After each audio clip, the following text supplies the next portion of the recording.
ನಮಸ್ಕಾರ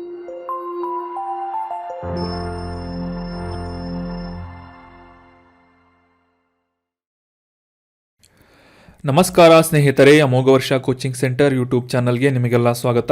ಇವತ್ತಿನ ಪ್ರಮುಖವಾದಂತಹ ಕರೆಂಟ್ ಅಫೇರ್ಸ್ ಟಾಪಿಕ್ಗಳನ್ನು ಡಿಸ್ಕಸ್ ಮಾಡೋಣ. ಡಿಸ್ಕಷನನ್ನು ಪ್ರಾರಂಭ ಮಾಡುವುದಕ್ಕಿಂತ ಮುಂಚೆ ಕಳೆದ ಸೆಷನ್ನಲ್ಲಿ ಕೇಳಲಾದಂತಹ ಪ್ರಶ್ನೆಯ ಸರಿಯಾದ ಉತ್ತರವನ್ನು ಮೊದಲು ತಿಳಿದುಕೊಳ್ಳೋಣ. ಈ ಕೆಳಗಿನ ಯಾವ ಸಂಸ್ಥೆಯು ಅಟಲ್ ನಾವೀನ್ಯತೆ ಮಿಷನ್ ಅಥವಾ ಅಟಲ್ ಇನ್ನೋವೇಷನ್ ಮಿಷನ್ ಅನ್ನುವ ಇನಿಷಿಯೇಟಿವ್ ಅನ್ನು ಪ್ರಾರಂಭ ಮಾಡಿತ್ತು ಅಂತ ಪ್ರಶ್ನೆಯನ್ನು ಕೇಳಲಾಗಿತ್ತು. ಸರಿಯಾದ ಉತ್ತರ ಆಪ್ಷನ್ 4, ನೀತಿ ಆಯೋಗ ಈ ಇನಿಷಿಯೇಟಿವನ್ನು ಪ್ರಾರಂಭ ಮಾಡಿದಂತಹ ಸಂಸ್ಥೆಯಾಗಿದೆ, ಅಟಲ್ ಇನ್ನೋವೇಷನ್ ಮಿಷನ್ ಅಂತ. ಸೊ ನೀತಿ ಆಯೋಗ ಅಂತ ಕರೆಕ್ಟಾಗಿ ಆನ್ಸರ್ ಮಾಡಿದಂತಹ ಎಲ್ಲ ಸ್ಟೂಡೆಂಟ್ಸ್ಗಳಿಗೆ ಕಂಗ್ರ್ಯಾಚುಲೇಷನ್ಸ್. ಇದೇ ರೀತಿ ಡಿಸ್ಕಷನ್ನಲ್ಲಿ ಭಾಗವಹಿಸ್ತಾ ಇರಿ, ಅಟ್ಲೀಸ್ಟ್ ಆನ್ಸರ್ ಮಾಡೋದಕ್ಕೆ ಪ್ರಯತ್ನ ಮಾಡ್ತಾ ಇರಿ ಅಂತ ಹೇಳ್ತಾ ಇವತ್ತಿನ ಪ್ರಶ್ನೆಯನ್ನು ನೋಡೋಣ. ಪ್ರತಿ ವರ್ಷ ಡಿಸೆಂಬರ್ 5ರಂದು ವರ್ಲ್ಡ್ ಸಾಯಿಲ್ ಡೇ ಅಥವಾ ವಿಶ್ವ ಮಣ್ಣಿನ ದಿನವನ್ನು ಆಚರಿಸಲಾಗುತ್ತದೆ. 2022ರ ಈ ವಿಶ್ವ ಮಣ್ಣಿನ ದಿನಾಚರಣೆಯ ಥೀಮ್ ಏನಾಗಿತ್ತು ಅಂತ ಪ್ರಶ್ನೆ ಇದ್ದು, option 1 protect soil for future ಅಂತ, option 2 soil where life begins ಅಂತ, option 3 save soil for sustainable development ಅಂತ, ಅಥವಾ option 4 soil where food begins ಅಂತ ಇದೆ. ಸೊ ಸರಿಯಾದ ಉತ್ತರವನ್ನು ಕಮೆಂಟ್ ಬಾಕ್ಸ್ನಲ್ಲಿ ಕಮೆಂಟ್ ಮಾಡಿ. ವಿಶ್ವ ಮಣ್ಣಿನ ದಿನಾಚರಣೆಯ 2022ರ ಆವೃತ್ತಿಯ ಈ ದಿನಾಚರಣೆಯ ಥೀಮ್ ಏನಾಗಿತ್ತು ಅಂತ ಪ್ರಶ್ನೆ ಇದ್ದು, ಸರಿಯಾದ ಉತ್ತರವನ್ನು ಕಮೆಂಟ್ ಬಾಕ್ಸ್ನಲ್ಲಿ ಕಮೆಂಟ್ ಮಾಡಿ. ಮುಂದಿನ ಸೆಷನ್ನಲ್ಲಿ ಕರೆಕ್ಟ್ ಆನ್ಸರನ್ನು ತಿಳಿದುಕೊಳ್ಳೋಣ. ಅಮೋಘ ವರ್ಷ ಕೋಚಿಂಗ್ ಸೆಂಟರ್ನಲ್ಲಿ ಹೊಸ KAS, PSI, ಗ್ರೂಪ್ ಸಿ ಮತ್ತು PC ಆಫ್ಲೈನ್ ಬ್ಯಾಚಸ್ಗಳು ಪ್ರಾರಂಭವಾಗ್ತಾ ಇವೆ. ಇಂಟ್ರೆಸ್ಟ್ ಇರುವಂತಹ ಅಭ್ಯರ್ಥಿಗಳು ವಿಜಯನಗರದಲ್ಲಿರುವಂತಹ ಬ್ರಾಂಚ್ಗೆ ಭೇಟಿ ನೀಡುವುದರ ಮೂಲಕ ಅಡ್ಮಿಷನ್ ಮಾಡ್ಕೋಬೋದಾಗಿದೆ. ನಿಮ್ಮ ಯಾವುದೇ ಕ್ವೇರೀಸ್ಗಳಿದ್ದರೆ ಕಮೆಂಟ್ ಬಾಕ್ಸ್ನಲ್ಲಿ ಕಮೆಂಟ್ ಮಾಡಿ, ಅಥವಾ ಈ ಕೆಳಗಿನ ಕಾಂಟ್ಯಾಕ್ಟ್ ನಂಬರನ್ನು ಸಂಪರ್ಕಿಸುವುದರ ಮೂಲಕ ಕ್ವೇರೀಸ್ಗಳನ್ನು ಕ್ಲಿಯರ್ ಮಾಡಿಕೊಂಡು ಅಡ್ಮಿಷನ್ ಮಾಡ್ಕೋಬೋದಾಗಿದೆ. ನಮ್ಮ ಯೂಟ್ಯೂಬ್ ಚಾನಲ್ಗೆ ಹೊಸದಾಗಿ ಭೇಟಿ ನೀಡ್ತಾ ಇದ್ದರೆ ಸಬ್ಸ್ಕ್ರೈಬ್ ಮಾಡಿ, ಬೆಲ್ ಐಕಾನನ್ನು ಕ್ಲಿಕ್ ಮಾಡಿ. ಈ ಕಂಟೆಂಟ್ ನಿಮ್ಮ ಪ್ರಿಪ್ರೇಷನ್ಗೆ ಹೆಲ್ಪ್ ಮಾಡ್ತಾ ಇದೆ ಅಂತ ಅನಿಸಿದರೆ ಕಂಟೆಂಟನ್ನು ಶೇರ್ ಮಾಡಿ, ಮತ್ತು ನಿಮ್ಮ ಯಾವುದೇ ಕ್ವೇರೀಸ್ಗಳು ಸಜೆಷನ್ಗಳಿದ್ದರೆ ಕಮೆಂಟ್ ಬಾಕ್ಸ್ನಲ್ಲಿ ಕಮೆಂಟ್ ಮಾಡಿ ಅಂತ ಹೇಳ್ತಾ ಇವತ್ತಿನ ಡಿಸ್ಕಷನನ್ನು ಪ್ರಾರಂಭ ಮಾಡೋಣ. ಇನ್ನು ಇವತ್ತಿನ ಆರ್ಟಿಕಲ್ಗೆ ಸಂಬಂಧಿಸಿದಂತಹ ಮೊದಲ ಪ್ರಶ್ನೆಯನ್ನು ನೋಡೋದಾದರೆ, ಗಂಡಕ್ ನದಿಯು ಈ ಕೆಳಗಿನ ಯಾವ ನದಿಯ ಉಪನದಿಯಾಗಿದೆ ಅಂತ ಪ್ರಶ್ನೆ ಇದೆ. ಗಂಡಕ್ ಅನ್ನುವ ನದಿ ಈ ಕೆಳಗಿನ ಯಾವ ನದಿಯ ಉಪನದಿಯಾಗಿದೆ, ಟ್ರಿಬ್ಯೂಟರಿ ಆಗಿದೆ ಅಂತ ಪ್ರಶ್ನೆ ಇದ್ದು, ಆಪ್ಷನ್ಗಳಲ್ಲಿ ಯಮುನಾ ನದಿ, ಆಪ್ಷನ್ 2 ಮಂದಾಕಿನಿ, ಆಪ್ಷನ್ 3 ಗಂಗಾ ನದಿ, ಅಥವಾ ಆಪ್ಷನ್ 4 ಗೋದಾವರಿ ಅಂತ ಇದೆ. ಸರಿಯಾದ ಉತ್ತರ ಆಪ್ಷನ್ 3, ಈ ಗಂಡಕ್ ಅನ್ನುವ ನದಿ ಗಂಗಾ ನದಿಯ ಪ್ರಮುಖವಾದಂತಹ ಉಪನದಿಯಾಗಿದೆ. ಸೊ ಮೊದಲಿಗೆ ಕಾಂಟೆಕ್ಸ್ಟನ್ನು ಅರ್ಥ ಮಾಡ್ಕೊಳ್ಳೋದಾದರೆ, ನಮಗೆಲ್ಲ ಗೊತ್ತಿರುವ ಹಾಗೆ ಅಯೋಧ್ಯೆಯಲ್ಲಿ ರಾಮ ಮಂದಿರವನ್ನು ನಿರ್ಮಾಣ ಮಾಡ್ತಾ ಇದ್ದಾರೆ. ಸೊ ಈ ರಾಮ ಮಂದಿರದಲ್ಲಿ ನಿರ್ಮಾಣವಾಗುವಂತಹ ರಾಮನ ವಿಗ್ರಹವನ್ನು ಕೆತ್ತುವ ಉದ್ದೇಶದಿಂದ ನೇಪಾಳದ ಕಾಳಿ ಗಂಡಕ್ ನದಿಯ ಹತ್ತಿರದಿಂದ ಸುಮಾರು 7 ಅಡಿ ಉದ್ದದ ಮತ್ತು 350 ಟನ್ ತೂಕದ 2 ಶಿಲೆಗಳನ್ನು ಟ್ರಾನ್ಸ್ಪೋರ್ಟ್ ಮಾಡಲಾಗ್ತಾ ಇದೆ. ಈ ಒಂದು ನೇಪಾಳದಲ್ಲಿರುವಂತಹ ಜಾನಕಿ ದೇವಸ್ಥಾನ, ಜನಕಪುರದಲ್ಲಿರುವಂತಹ ಜಾನಕಿ ದೇವಸ್ಥಾನದಿಂದ, ಆ ಒಂದು ಪ್ರದೇಶದಿಂದ ಈ ಒಂದು ಶಿಲೆಗಳನ್ನು ಕಳಿಸಲಾಗ್ತಾ ಇದೆ ಅಂತ ನ್ಯೂಸ್ನಲ್ಲಿ ಬಂದಿತ್ತು. ಸೊ ಅದೇ ಒಂದು ಶಿಲೆಯಿಂದ ಈ ರಾಮನ ವಿಗ್ರಹವನ್ನು ಕೆತ್ತುವ ಒಂದು ಉದ್ದೇಶವನ್ನು ಇಟ್ಕೊಳ್ಳಲಾಗಿದೆ ಅಂತ ಈ ನೇಪಾಳದಲ್ಲಿನ ಈ ಜಾನಕಿ ದೇವಸ್ಥಾನದ ಅರ್ಚಕರಿಂದ ಹೇಳಲಾಗಿದೆ ಅಂತ ಒಂದು ಕಾಂಟೆಕ್ಸ್ಟ್ ನ್ಯೂಸ್ನಲ್ಲಿ ಬಂದಿತ್ತು. ಸೊ ಹೀಗಾಗಿ ಗಂಡಕ್ ನದಿ ನ್ಯೂಸ್ನಲ್ಲಿರುವುದರಿಂದ ಇದಕ್ಕೆ ಕುರಿತಾದಂತಹ ಪ್ರಮುಖ ಮಾಹಿತಿಗಳನ್ನು ಈ ಆರ್ಟಿಕಲ್ನಲ್ಲಿ ಡಿಸ್ಕಸ್ ಮಾಡೋಣ.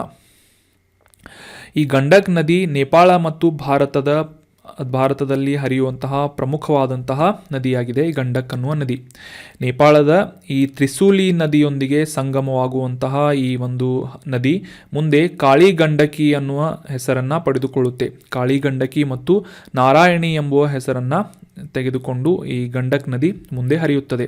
ಭಾರತದಲ್ಲಿ ಗಂಗಾ ನದಿಯ ಉತ್ತರ ದಂಡೆಯ ಉಪನದಿಯಾಗಿ ಈ ಗಂಡಕ್ಕನ್ನು ಗುರುತಿಸಲಾಗುತ್ತೆ.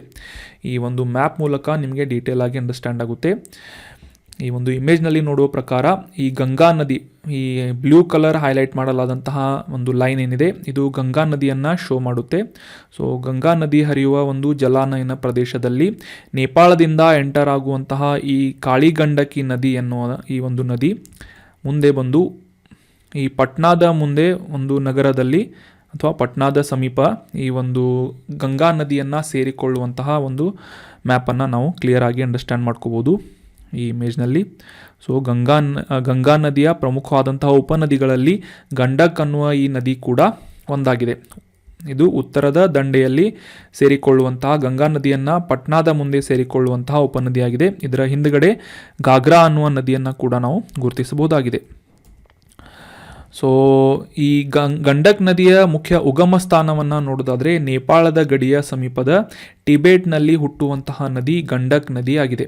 ಸುಮಾರು ಸಮುದ್ರ ಮಟ್ಟದಿಂದ 7620 ಮೀಟರ್ ಎತ್ತರದಲ್ಲಿ ಈ ಗಂಡಕ್ ನದಿಯ ಉಗಮ ಸ್ಥಾನವನ್ನು ಟಿಬೇಟ್ ಅಥವಾ ನೇಪಾಳ ಪ್ರದೇಶದಲ್ಲಿ ನಾವು ಕಾಣಬಹುದಾಗಿದೆ. ನಂತರ ಇದು ನೇಪಾಳದಿಂದ ನೈಋತ್ಯಕ್ಕೆ ಹರಿಯುವ ಒಂದು ಪ್ರಮುಖವಾದಂತಹ ನದಿಯಾಗಿದ್ದು ಭಾರತಕ್ಕೆ ಎಂಟರ್ ಆಗುತ್ತೆ. ನಂತರದ ದಿನಗಳಲ್ಲಿ ಅಥವಾ ಮುಂದುವರೆದು ಉತ್ತರ ಪ್ರದೇಶದ ಬಿಹಾರ್ ಬಳಿ ಈ ಪಟ್ನಾದ ಬಳಿ ಈ ಗಂಗಾ ನದಿಯನ್ನು ಸೇರಿಕೊಳ್ಳುತ್ತೆ.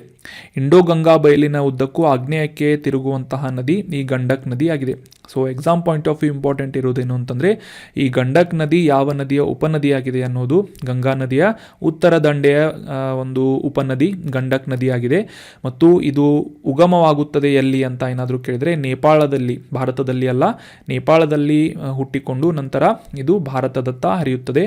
ಮುಂದೆ ಗಂಗಾ ನದಿ ಏನಿದೆ, ಗಂಗಾ ನದಿಯನ್ನು ಪಟ್ನಾದ ಸಮೀಪದಲ್ಲಿ ಬಂದು ಗಂಡಕ್ ನದಿ ಸೇರಿಕೊಳ್ಳುತ್ತೆ. ಗಂಡಕ್ ನದಿ ಇದು ಗಂಗಾ ನದಿಯ ಪ್ರಮುಖವಾದಂತಹ ಉಪನದಿಯಾಗಿದೆ. ಸೊ ಈ ನೇಪಾಳದಲ್ಲಿ ಹರಿಯುವಂತಹ ಈ ನದಿಯ ಉದ್ದಕ್ಕೂ ಸಾಕಷ್ಟು ಜಲ ವಿದ್ಯುತ್ ಯೋಜನೆಗಳನ್ನು ನಿರ್ಮಾಣ ಮಾಡಲಾಗಿದೆ ಅಂತ ಈ ಗಂಡಕ್ ನದಿ ಕುರಿತಾದಂತಹ ಇನ್ಫಾರ್ಮೇಷನನ್ನು ನಾವು ಡಿಸ್ಕಸ್ ಮಾಡಿದ್ವಿ. ಸೊ ಇನ್ನು ಮುಂದಿನ ಪ್ರಶ್ನೆಯನ್ನು ನೋಡೋಣ. ಈ ಮಾಯನ್ ಅನ್ನುವ ನಾಗರಿಕತೆಯನ್ನು ನೀವು ಹಿಸ್ಟ್ರಿಗಳಲ್ಲಿ ಓದಿರ್ತೀರಿ, ಹಿಸ್ಟ್ರಿ ಸಿಲೆಬಸ್ನಲ್ಲಿ.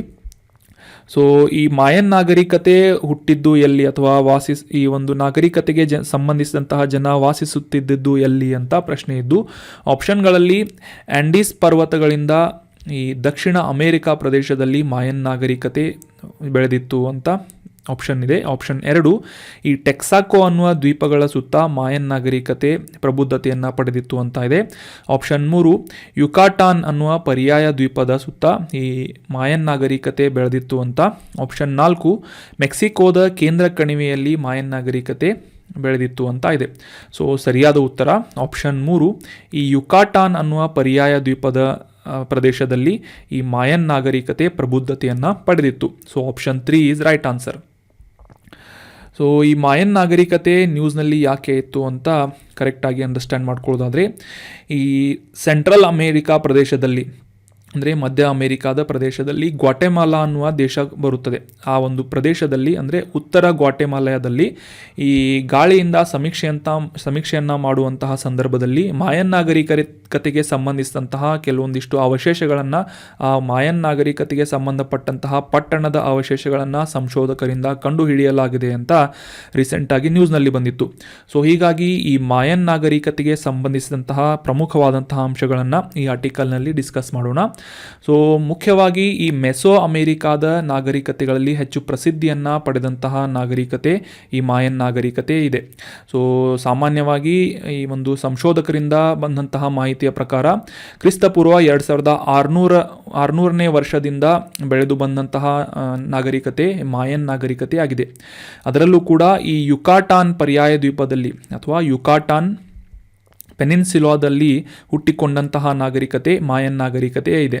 ಸೊ ಯುಕಾಟಾನ್ ಪ್ರದೇಶ ಅಂತಂದರೆ ಈ ದಕ್ಷಿಣ ಮೆಕ್ಸಿಕೋ, ಗ್ವಾಟೆಮಾಲಾ ದೇಶ ಆಗಿರ್ಬೋದು, ಉತ್ತರ ಬೆಲೀಜ್ ಆಗಿರ್ಬೋದು, ಪಶ್ಚಿಮ ಹೊಂಡುರಾಸ್ ಆಗಿರ್ಬೋದು, ಈ ರೀತಿಯಾದಂತಹ ಸಾಕಷ್ಟು ದೇಶಗಳಲ್ಲಿ ಪ್ರಬುದ್ಧತೆಯನ್ನು ಬೆಳೆದಂತಹ ಈ ಒಂದು ನಾಗರಿಕತೆ ಮಾಯನ್ ನಾಗರಿಕತೆ ಆಗಿದೆ. ಇದರ ಒಂದು ಪ್ರಾಮುಖ್ಯತೆ ಹೆಚ್ಚಾದಂತಹ ವರ್ಷ ಯಾವುದು ಅಂತಂದರೆ ಕ್ರಿಸ್ತಶಕ 250ರ ಸುಮಾರಿಗೆ ಈ ಒಂದು ಮಾಯನ್ ನಾಗರಿಕತೆ ಪ್ರಬುದ್ಧವಾಗಿ ಬೆಳೆದಿತ್ತು.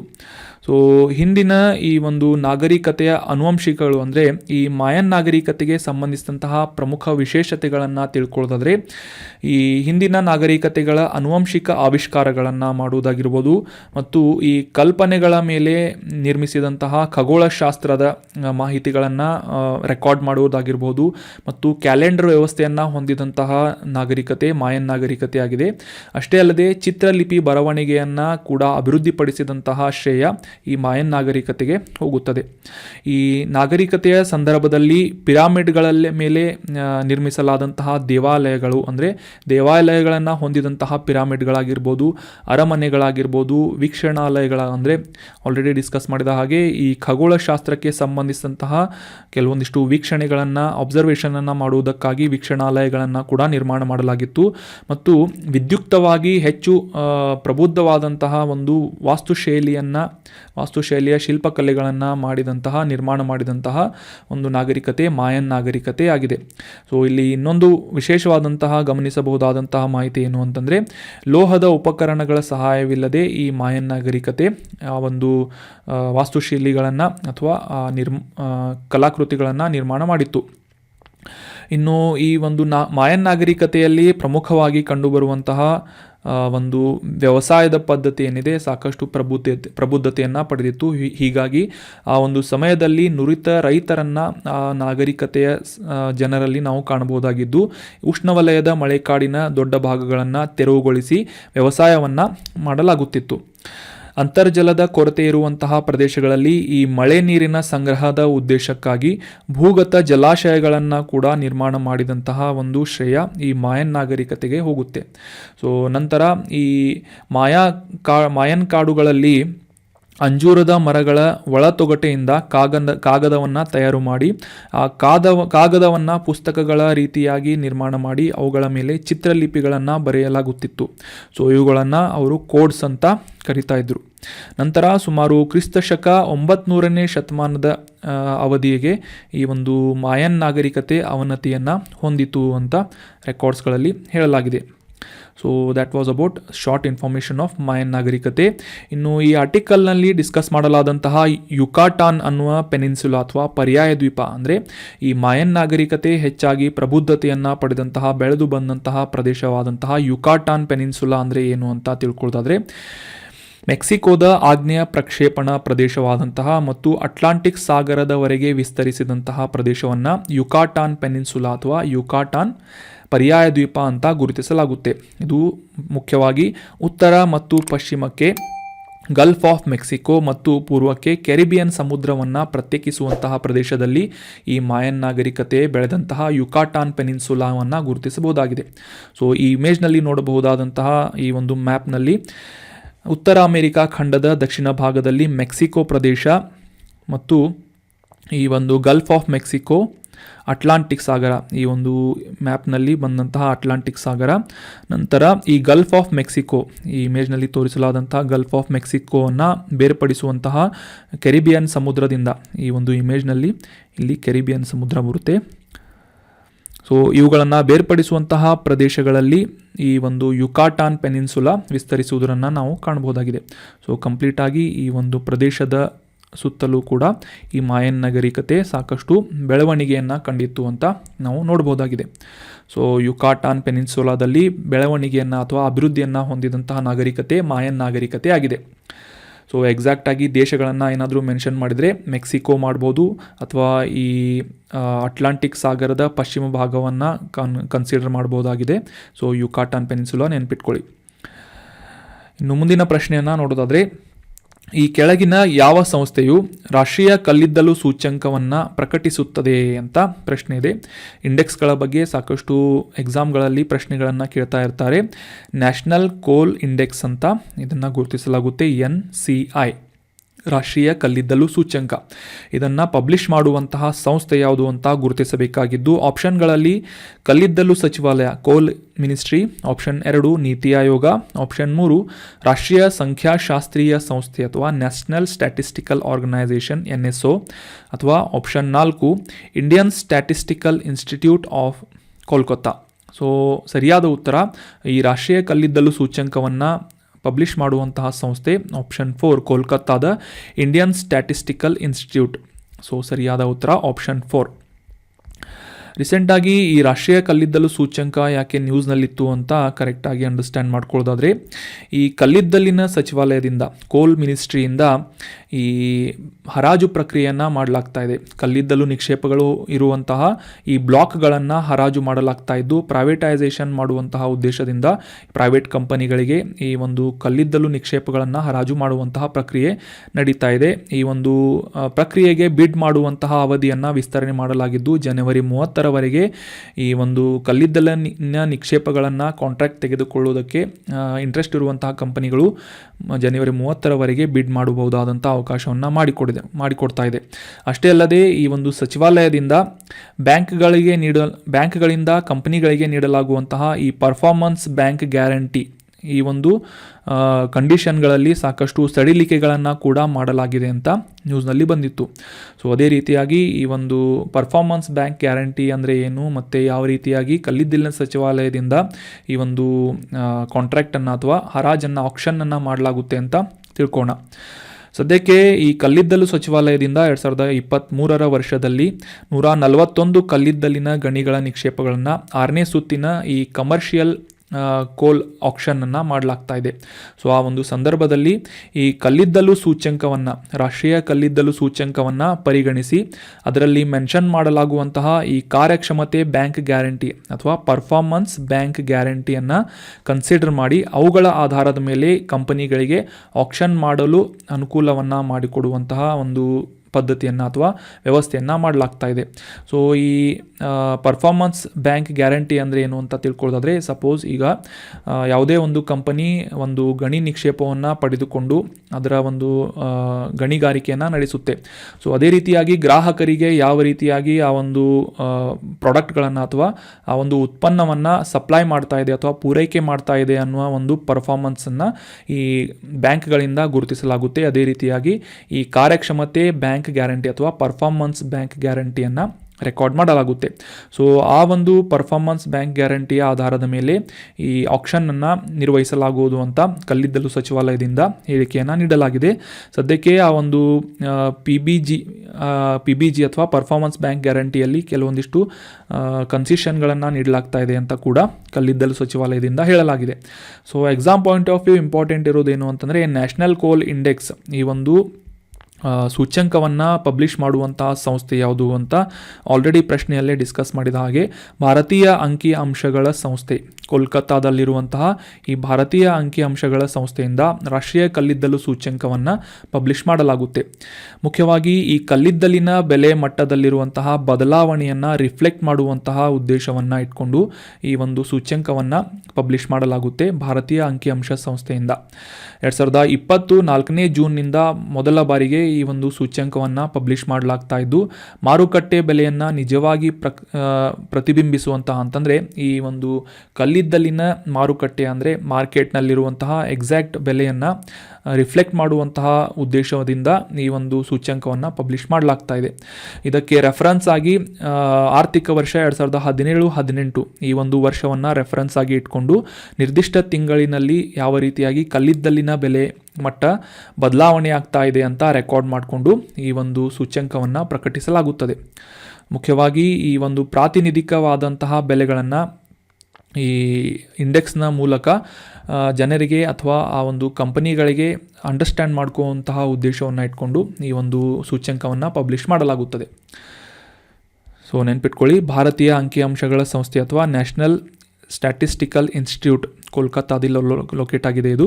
ಸೊ ಈ ಒಂದು ಸಂಸ್ಥೆಯಿಂದ ರಾಷ್ಟ್ರೀಯ ಕಲ್ಲಿದ್ದಲು ಸೂಚ್ಯಂಕವನ್ನು ಪಬ್ಲಿಷ್ ಮಾಡಲಾಗುತ್ತೆ. ಇನ್ನು ಮುಂದಿನ ಪ್ರಶ್ನೆಯನ್ನು ನೋಡೋಣ. ರಾಷ್ಟ್ರೀಯ ಕೌಶಲ್ಯಾಭಿವೃದ್ಧಿ ನಿಗಮ ನ್ಯಾಷನಲ್ ಸ್ಕಿಲ್ ಡೆವಲಪ್ಮೆಂಟ್ ಕಾರ್ಪೊರೇಷನನ್ನು ಯಾವ ವರ್ಷದಲ್ಲಿ ಸ್ಥಾಪಿಸಲಾಯಿತು ಅಂತ ಪ್ರಶ್ನೆ ಇದ್ದು, ಆಪ್ಷನ್ಗಳಲ್ಲಿ 2005, 2008, 2016 ಅಥವಾ 2020 ಅಂತ ಇದೆ. ಸರಿಯಾದ ಉತ್ತರ ಆಪ್ಷನ್ 2. 2008ನೇ ವರ್ಷದಲ್ಲಿ ಈ ರಾಷ್ಟ್ರೀಯ ಕೌಶಲ್ಯಾಭಿವೃದ್ಧಿ ನಿಗಮ NSDC ನ್ಯಾಷನಲ್ ಸ್ಕಿಲ್ ಡೆವಲಪ್ಮೆಂಟ್ ಕಾರ್ಪೊರೇಷನನ್ನು ಪ್ರಾರಂಭ ಮಾಡಲಾಯಿತು. ಹೆಸರಿನಲ್ಲೇ ತಿಳಿಸುವಂತೆ ಕೌಶಲ್ಯಗಳನ್ನು ಅಭಿವೃದ್ಧಿ ಮಾಡುವಂತಹ ಸ್ಕಿಲ್ ಡೆವಲಪ್ಮೆಂಟ್ ಮಾಡುವಂತಹ ಉದ್ದೇಶವನ್ನು ಈ ನ್ಯಾಷನಲ್ ಸ್ಕಿಲ್ ಡೆವಲಪ್ಮೆಂಟ್ ಕಾರ್ಪೊರೇಷನ್ ಹೊಂದಿದೆ. Option 2 is right answer. ಮೊದಲಿಗೆ ಕಾಂಟೆಕ್ಸ್ಟನ್ನು ಅರ್ಥ ಮಾಡ್ಕೊಳ್ಳೋದಾದರೆ, ಜಾರ್ಖಂಡ್ನಲ್ಲಿ ಇತ್ತೀಚೆಗೆ ಗ್ರಾಮೀಣ ಉದ್ಯಮಿ ಯೋಜನೆಯ ಅಡಿಯಲ್ಲಿ ಇದರ 3ನೇ ಹಂತದ ಒಂದು ತರಬೇತಿಯನ್ನು ಕಂಪ್ಲೀಟ್ ಮಾಡಲಾಗಿದ್ದು, ಇದರ ಅಡಿಯಲ್ಲಿ ಸುಮಾರು 200ಕ್ಕೂ ಹೆಚ್ಚು ಬುಡಕಟ್ಟು ಮಹಿಳೆಯರಿಗೆ ಈ ಒಂದು ಟ್ರೈನಿಂಗನ್ನು ಕಂಪ್ಲೀಟ್ ಮಾಡಿದಂತಹ ಮಹಿಳೆಯರಿಗೆ ಸನ್ಮಾನವನ್ನು ಮಾಡುವಂತಹ ಸಮಾರಂಭವನ್ನು ಏರ್ಪಡಿಸಲಾಗಿತ್ತು. ಆ ಒಂದು ಸಂದರ್ಭದಲ್ಲಿ ಕೇಂದ್ರ ಕೌಶಲ್ಯಾಭಿವೃದ್ಧಿ ಉದ್ಯಮಶೀಲತೆಯ ರಾಜ್ಯ ಸಚಿವರು ಆಗಮಿಸಿದ್ದರು ಅಂತ ನ್ಯೂಸ್ನಲ್ಲಿ ಬಂದಿತ್ತು. ಸೊ ಹೀಗಾಗಿ ಈ ಗ್ರಾಮೀಣ ಉದ್ಯಮಿ ಯೋಜನೆ ಮತ್ತು ನ್ಯಾಷನಲ್ ಸ್ಕಿಲ್ ಡೆವಲಪ್ಮೆಂಟ್ ಕುರಿತಾದಂತಹ ಕೆಲವೊಂದಿಷ್ಟು ಮಾಹಿತಿಗಳನ್ನು ತಿಳಿದುಕೊಳ್ಳೋಣ. ಈ ಗ್ರಾಮೀಣ ಉದ್ಯಮಿ ಯೋಜನೆ ಮುಖ್ಯವಾಗಿ ಕೌಶಲ್ಯಾಭಿವೃದ್ಧಿ ನಿಗಮದಿಂದ ಧನ ಸಹಾಯವನ್ನು, ಒಂದು ಅನುದಾನವನ್ನು ಪಡೆದುಕೊಂಡು ನಡೆಸಲಾಗ್ತಾ ಇರುವಂತಹ ಯೋಜನೆ ಗ್ರಾಮೀಣ ಉದ್ಯಮಿ ಯೋಜನೆಯಾಗಿದ್ದು, ಗ್ರಾಮೀಣ ಪ್ರದೇಶ ಅಥವಾ ಸ್ಥಳೀಯ ಪ್ರದೇಶಗಳಲ್ಲಿ ಆರ್ಥಿಕತೆಯನ್ನು ಉತ್ತೇಜಿಸುವುದು ಮತ್ತು ಆ ಒಂದು ಪ್ರದೇಶದಲ್ಲಿ ಉದ್ಯೋಗಾವಕಾಶಗಳನ್ನು ರೂಪಿಸುವುದು ಮತ್ತು ಬಲವಂತದ ವಲಸೆಯನ್ನು, ಅಂದರೆ ಗ್ರಾಮೀಣ ಪ್ರದೇಶಗಳಿಂದ ನಗರ ಪ್ರದೇಶಗಳಿಗೆ ವಲಸೆ ಹೋಗುವಂತಹ ಉದ್ಯಮಗಳನ್ನು ಅಥವಾ ಕಾರ್ಮಿಕರನ್ನು ಕಡಿಮೆ ಮಾಡುವಂತಹ ಉದ್ದೇಶವನ್ನು ಈ ಗ್ರಾಮೀಣ ಉದ್ಯಮಿ ಯೋಜನೆ ಹೊಂದಿದೆ. ಅಷ್ಟೇ ಅಲ್ಲದೆ ಆ ಒಂದು ಪ್ರದೇಶದಲ್ಲಿರುವಂತಹ ನೈಸರ್ಗಿಕ ಸಂಪನ್ಮೂಲಗಳನ್ನು ರಕ್ಷಣೆ ಮಾಡುವಂತಹ ಉದ್ದೇಶವನ್ನು ಕೂಡ ಈ ಗ್ರಾಮೀಣ ಉದ್ಯಮಿ ಯೋಜನೆ ಹೊಂದಿರುವಂತಹ ಒಂದು ಗುರಿಯನ್ನು ನಾವು ಕಾಣಬಹುದಾಗಿದೆ. ಸದ್ಯಕ್ಕೆ ಜಾರ್ಖಂಡ್ನಲ್ಲಿ 3ನೇ ಹಂತದ ತರಬೇತಿಯನ್ನು ಕಂಪ್ಲೀಟ್ ಮಾಡಲಾಗಿದ್ದು, ಜಾರ್ಖಂಡನ್ನು ಹೊರತುಪಡಿಸಿ ಮಹಾರಾಷ್ಟ್ರ, ರಾಜಸ್ಥಾನ್, ಛತ್ತೀಸ್ಗಢ, ಮಧ್ಯಪ್ರದೇಶ್ ಮತ್ತು ಗುಜರಾತ್ ಈ ರೀತಿಯಾದಂತಹ ಪ್ರಮುಖ ರಾಜ್ಯಗಳಲ್ಲಿ ಈ ಗ್ರಾಮೀಣ ಉದ್ಯಮಿ ಯೋಜನೆಯನ್ನು ನ್ಯಾಷನಲ್ ಸ್ಕಿಲ್ ಡೆವಲಪ್ಮೆಂಟ್ ಕಾರ್ಪೊರೇಷನ್ನಿಂದ ಅನುದಾನವನ್ನು ಪಡೆದುಕೊಂಡು ನಡೆಸಲಾಗ್ತಾ ಇದೆ. ಸೊ ಇದರ ಉದ್ದೇಶವನ್ನು ಕೂಡ ನಾವು ಕ್ಲಿಯರ್ ಆಗಿ ಅಂಡರ್ಸ್ಟ್ಯಾಂಡ್ ಮಾಡ್ಕೊಂಡ್ವಿ. ಅದೇ ರೀತಿಯಾಗಿ ನ್ಯಾಷನಲ್ ಸ್ಕಿಲ್ ಡೆವಲಪ್ಮೆಂಟ್ ಕಾರ್ಪೊರೇಷನ್ ಅಥವಾ ರಾಷ್ಟ್ರೀಯ ಕೌಶಲ್ಯಾಭಿವೃದ್ಧಿ ನಿಗಮದ ಕುರಿತಾದಂತಹ ಕೆಲವೊಂದಿಷ್ಟು ಇಂಪಾರ್ಟೆಂಟ್ ಮಾಹಿತಿಗಳನ್ನು ಡಿಸ್ಕಸ್ ಮಾಡೋದಾದರೆ, ಜುಲೈ 31, 2008ರಲ್ಲಿ ಈ ಒಂದು ನ್ಯಾಷನಲ್ ಸ್ಕಿಲ್ ಡೆವಲಪ್ಮೆಂಟ್ ಕಾರ್ಪೊರೇಷನನ್ನು ಪ್ರಾರಂಭ ಮಾಡಲಾಗಿತ್ತು. 1956ರ ಕಂಪನೀಸ್ ಆ್ಯಕ್ಟ್ ಈ ಒಂದು ಕಾಯ್ದೆಯ ಅಡಿಯಲ್ಲಿ ರಿಜಿಸ್ಟರ್ ಮಾಡಿಕೊಂಡು ಸ್ಥಾಪನೆ ಮಾಡಲಾದಂತಹ ಸಂಸ್ಥೆ ನ್ಯಾಷನಲ್ ಸ್ಕಿಲ್ ಡೆವಲಪ್ಮೆಂಟ್ ಕಾರ್ಪೊರೇಷನ್ ಆಗಿದ್ದು, ಮಿನಿಸ್ಟ್ರಿ ಆಫ್ ಫೈನಾನ್ಸ್ ಅಥವಾ ಹಣಕಾಸು ಸಚಿವಾಲಯದಿಂದ ಸ್ಥಾಪನೆ ಮಾಡಲಾದಂತಹ ಸಂಸ್ಥೆ NSDC ಆಗಿದೆ. ಇದು ಒಂದು ನಾನ್ ಪ್ರಾಫಿಟ್ ಆರ್ಗನೈಸೇಷನ್ ಆಗಿದ್ದು, ಇದರ ಮುಖ್ಯ ಕಚೇರಿ ಇರುವುದು ನವದೆಹಲಿಯಲ್ಲಿ. So that was about small information of national skill development corporation. ಇದನ್ನು ಸ್ಥಾಪನೆ ಮಾಡಿದಂತಹ ವರ್ಷ 2008 ಮತ್ತು 1956ರ ಕಂಪನೀಸ್ ಆ್ಯಕ್ಟ್ ಈ ಒಂದು ಕಾಯ್ದೆಯ ಅಡಿಯಲ್ಲಿ ಇದನ್ನು ರಿಜಿಸ್ಟರ್ ಮಾಡಿಕೊಳ್ಳಲಾಗಿದೆ. ಈ ಒಂದು ನ್ಯಾಷನಲ್ ಸ್ಕಿಲ್ ಡೆವಲಪ್ಮೆಂಟ್ ಕಾರ್ಪೊರೇಷನ್ ಈ ನಿಗಮ ಅಥವಾ ಸಂಸ್ಥೆಯಿಂದ ಗ್ರಾಮೀಣ ಉದ್ಯಮಿ ಯೋಜನೆಯನ್ನು ಸ್ಪಾನ್ಸರ್ಶಿಪ್ ಮಾಡಲಾಗ್ತಾ ಇದೆ. ಇನ್ನು ಮುಂದಿನ ಪ್ರಶ್ನೆಯನ್ನು ನೋಡೋದಾದರೆ, ಈ ಕೆಳಗಿನ ಯಾವ ಸಂಸ್ಥೆಯು ಗ್ಲೋಬಲ್ ರಿಸ್ಕ್ ರಿಪೋರ್ಟ್ ಅಥವಾ ಜಾಗತಿಕ ಅಪಾಯಗಳ ವರದಿಯನ್ನು ಪ್ರಕಟಿಸುತ್ತದೆ, ಪಬ್ಲಿಷ್ ಮಾಡುತ್ತದೆ ಅಂತ ಪ್ರಶ್ನೆ ಇದ್ದು, ಆಪ್ಷನ್ಗಳಲ್ಲಿ ವಿಶ್ವ ಬ್ಯಾಂಕ್, ಆಪ್ಷನ್ 2 FATF ಅಂದರೆ ಫೈನಾನ್ಷಿಯಲ್ ಆ್ಯಕ್ಷನ್ ಟಾಸ್ಕ್ ಫೋರ್ಸ್ ಅಂತ, ಆಪ್ಷನ್ 3 IMF ಅಂತಂದರೆ international monetary fund, option 4 world economic forum WEF ಅಂತ ಇದೆ. ಸರಿಯಾದ ಉತ್ತರ ಈ ಗ್ಲೋಬಲ್ ರಿಸ್ಕ್ ರಿಪೋರ್ಟನ್ನು ಪ್ರತಿ ವರ್ಷ world economic forum WEF option 4 is right answer ಈ ಒಂದು ಸಂಸ್ಥೆಯಿಂದ ಪಬ್ಲಿಷ್ ಮಾಡಲಾಗುತ್ತೆ. ಮುಖ್ಯವಾಗಿ ನಿನ್ನೆ ನಾವು ಈ ವರ್ಲ್ಡ್ ಎಕನಾಮಿಕ್ ಫೋರಮ್ಗೆ ಸಂಬಂಧಿಸಿದಂತಹ ಸಾಕಷ್ಟು ಮಾಹಿತಿಗಳನ್ನು ತಿಳ್ಕೊಂಡ್ವಿ. ವಿಶ್ವ ಆರ್ಥಿಕ ವೇದಿಕೆ ಯಾವ ರೀತಿಯಾಗಿ ಸ್ಥಾಪನೆಗೊಂಡಿತ್ತು ಮತ್ತು ಈ ಒಂದು ಫೋರಮ್ ಅಥವಾ ವೇದಿಕೆಯಿಂದ ಪಬ್ಲಿಷ್ ಮಾಡಲಾಗುವಂತಹ ಪ್ರಮುಖವಾದಂತಹ ವರದಿಗಳು ಯಾವುವು ಅಂತ ಡೀಟೇಲ್ ಆಗಿ ನಾವು ಲಾಸ್ಟ್ ಸೆಷನ್ನಲ್ಲಿ ಡಿಸ್ಕಸ್ ಮಾಡಿದ್ವಿ. ಅದೇ ರೀತಿಯಾಗಿ ಈಗ ರೀಸೆಂಟಾಗಿ 2023ರ ಜಾಗತಿಕ ಅಪಾಯಗಳ ವರದಿ ಅಥವಾ ಗ್ಲೋಬಲ್ ರಿಸ್ಕ್ ರಿಪೋರ್ಟ್ ಪಬ್ಲಿಷ್ ಮಾಡಲಾಗಿದೆ ವಿಶ್ವ ಆರ್ಥಿಕ ವೇದಿಕೆಯಿಂದ, ವರ್ಲ್ಡ್ ಎಕನಾಮಿಕ್ ಫೋರಮ್ನಿಂದ. ನಿನ್ನೆ ನಾವು ಡಿಸ್ಕಸ್ ಮಾಡಿದ ಪ್ರಕಾರ ಸ್ವಿಟ್ಜರ್ಲ್ಯಾಂಡ್ನ ದಾವೋಸ್ನಲ್ಲಿ ಈ ಒಂದು ವಿಶ್ವ ಆರ್ಥಿಕ ವೇದಿಕೆಯ ಪ್ರಮುಖವಾದಂತಹ ವಾರ್ಷಿಕ ಸಭೆಯನ್ನು ನಡೆಸಲಾಗುತ್ತೆ ಅಂತ ಡಿಸ್ಕಸ್ ಮಾಡಿದ್ವಿ. ಸೊ ಅದೇ ರೀತಿಯಾಗಿ ಈ ಜಾಗತಿಕ ಅಪಾಯಗಳ ವರದಿಯ ಕುರಿತಾದಂತಹ ಮಾಹಿತಿಗಳನ್ನು ಈ ಆರ್ಟಿಕಲ್ನಲ್ಲಿ ಡಿಸ್ಕಸ್ ಮಾಡೋಣ. ಮೊದಲಿಗೆ ಈ ಒಂದು ಕಾಂಟೆಕ್ಸ್ಟನ್ನು ಅರ್ಥ ಮಾಡ್ಕೊಳ್ಳೋದಾದರೆ, ಈ ಒಂದು ವರದಿಯ ಪ್ರಕಾರ ಮುಂದಿನ ದಶಕಗಳಲ್ಲಿ ನಾವು ಎದುರಿಸಬಹುದಾದಂತಹ ತೀವ್ರ ಅಪಾಯಗಳನ್ನು, ಯಾವ ರಿಸ್ಕ್ಗಳನ್ನು ನಾವು ಎದುರಿಸಬೇಕಾಗಬಹುದು ಅಂತ ಕೆಲವೊಂದಿಷ್ಟು ಪ್ರಮುಖವಾದಂತಹ ಅಪಾಯಗಳನ್ನು ಗುರುತಿಸಿ ಈ ರೆಕಾರ್ಡ್ನಲ್ಲಿ ಅಥವಾ ವರದಿಯಲ್ಲಿ ರೆಕಾರ್ಡ್ ಮಾಡಲಾಗುತ್ತೆ. ಸೊ ಅವು ಯಾವುವು ಅಂತ ಈಗ ಡಿಸ್ಕಸ್ ಮಾಡೋದಾದರೆ, ಮೊದಲನೇದಾಗಿ ಟಾಪ್ 5 ರಿಸ್ಕ್ಗಳು ಯಾವುವು ಅಂದರೆ ಅಪಾಯಗಳು ಯಾವುವು ಅಂತ ತಿಳ್ಕೊಳ್ಳೋದಾದರೆ, ಕಾಸ್ಟ್ ಆಫ್ ಲಿವಿಂಗ್ ಕ್ರೈಸಿಸ್, ಜನಸಾಮಾನ್ಯರಲ್ಲಿ ಅಂದರೆ ಜಾಗತಿಕವಾಗಿ ಈ ಜೀವನ ವೆಚ್ಚದ ಬಿಕ್ಕಟ್ಟನ್ನು ನಾವು ಎದುರಿಸಬೇಕಾಗುತ್ತದೆ ಅಂತ ಈ ಒಂದು ವರದಿಯಲ್ಲಿ ಮೆನ್ಷನ್ ಮಾಡಲಾಗಿದೆ. ನಂತರ ಎರಡನೇದು ಫುಡ್ ಸಪ್ಲೈ ಕ್ರೈಸಿಸ್, ಆಹಾರದ ಪೂರೈಕೆಗೆ ಸಂಬಂಧಿಸಿದಂತಹ ಬಿಕ್ಕಟ್ಟನ್ನು ಎದುರಿಸಬೇಕಾಗುತ್ತೆ ಅಂತ. ಮೂರನೇ ಪಾಯಿಂಟ್ ಯಾವುದು ಅಂತಂದರೆ ಎನರ್ಜಿ ಸಪ್ಲೈ ಕ್ರೈಸಿಸ್, ಅಂದರೆ ಶಕ್ತಿ ಪೂರೈಕೆಯ ಬಿಕ್ಕಟ್ಟನ್ನು ಎದುರಿಸಬೇಕಾಗುತ್ತೆ ಮತ್ತು ನಾವು ಸಾಮಾನ್ಯವಾಗಿ ಗಮನಿಸುತ್ತಿರುವಂತಹ ಹಣದುಬ್ಬರ ಏರಿಕೆ, ರೈಸಿಂಗ್ ಇನ್ಫ್ಲೇಷನನ್ನು ಎದುರಿಸಬೇಕಾಗುತ್ತೆ. ಮತ್ತು ಐದನೇದಾಗಿ ಟಾಪ್ 5 ರಿಸ್ಕ್ಗಳಲ್ಲಿ cyber attacks on critical infrastructure, ಈ ನಿರ್ಣಾಯಕ ಮೂಲಸೌಕರ್ಯಗಳೇನಿರ್ತವೆ ಅವುಗಳ ಮೇಲೆ ಸೈಬರ್ ದಾಳಿಯಂತಹ ಪ್ರಮುಖ ಅಪಾಯಗಳನ್ನು ನಾವು ಮುಂದಿನ ವರ್ಷಗಳಲ್ಲಿ ಎದುರಿಸಬೇಕಾಗುತ್ತೆ ಅಂತ ಒಂದು ಪ್ರಿಡಿಕ್ಷನನ್ನು ನಿರೀಕ್ಷೆಯನ್ನು ಈ ಒಂದು ಜಾಗತಿಕ ಅಪಾಯಗಳ ವರದಿಯಲ್ಲಿ ಮೆನ್ಷನ್ ಮಾಡಲಾಗುತ್ತೆ. ಇದನ್ನು ಪಬ್ಲಿಷ್ ಮಾಡುವಂತಹ ಸಂಸ್ಥೆ ಯಾವುದು ಅಂತಂದರೆ ವರ್ಲ್ಡ್ ಎಕನಾಮಿಕ್ ಫೋರಮ್, ವಿಶ್ವ ಆರ್ಥಿಕ ವೇದಿಕೆ. So that was all about today's articles. ಈಗ ಡಿಸ್ಕಸ್ ಮಾಡಲಾದಂಥ ಎಲ್ಲ ಆರ್ಟಿಕಲ್ಸ್ಗಳನ್ನು ಮತ್ತೊಮ್ಮೆ ರಿವೈಸ್ ಮಾಡಿಬಿಡೋಣ. ಮೊದಲನೇ ಆರ್ಟಿಕಲ್ನಲ್ಲಿ ನಾವು ಈ ಗಂಡಕ್ ನದಿಯ ಕುರಿತಾದಂತಹ ಡಿಟೇಲ್ ಇನ್ಫಾರ್ಮೇಷನನ್ನು ಅರ್ಥ ಮಾಡ್ಕೊಂಡ್ವಿ. ಗಂಗಾ ನದಿಯ ಒಂದು ಪ್ರಮುಖ ಉಪನದಿಯಾಗಿ ಈ ಗಂಡಕನ್ನು ಗುರುತಿಸಲಾಗುತ್ತೆ ಅಂತ, ಇದರ ಮ್ಯಾಪನ್ನು ಕೂಡ ಯಾವ ರೀತಿಯಾಗಿ ಈ ಒಂದು ನೇಪಾಳದಿಂದ ಭಾರತದತ್ತ ಹರಿಯುತ್ತದೆ ಮತ್ತು ಎಲ್ಲಿ ಗಂಗಾ ನದಿಯೊಂದಿಗೆ ಮಿಲನವಾಗುತ್ತೆ ಅಂತ ಕೂಡ ಡಿಸ್ಕಸ್ ಮಾಡಿದ್ವಿ ಗಂಡಕ್ ನದಿಯ ಬಗ್ಗೆ. ನಂತರದ ಆರ್ಟಿಕಲ್ನಲ್ಲಿ ಮಾಯನ್ ನಾಗರಿಕತೆಗೆ ಸಂಬಂಧಿಸಿದಂತಹ ಹಿಸ್ಟ್ರಿ ಕುರಿತಾದಂತಹ ಸಾಕಷ್ಟು ಮಾಹಿತಿಗಳನ್ನು ಮತ್ತು ಈ ಮಾಯನ್ ನಾಗರಿಕತೆ ಬೆಳವಣಿಗೆ ಹೊಂದಿದಂತಹ ಯುಕಾಟಾನ್ ಪೆನಿನ್ಸುಲಾದ ಮ್ಯಾಪಿಂಗ್ ಕುರಿತಾದಂತಹ ಮಾಹಿತಿಗಳನ್ನು ಡಿಸ್ಕಸ್ ಮಾಡಿದ್ವಿ.